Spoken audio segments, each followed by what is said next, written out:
all I can say is the scientists we've spoken to with regards to glue, it doesn't degrade as what they're telling us.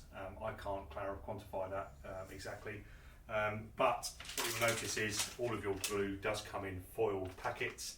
They're all sealed, so what I wouldn't advise is peeling the tab and taking loads of glue out in one hit and sticking it in a pot.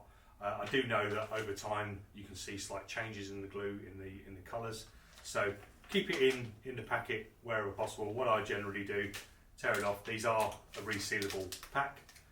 Tear it off, leave a couple of glue sticks out, so you've got something to quick change, and then just keep refilling that. So good question, and unfortunately I'd love to have a perfect answer for you, but I haven't. But that's what we do in case there is any degrading.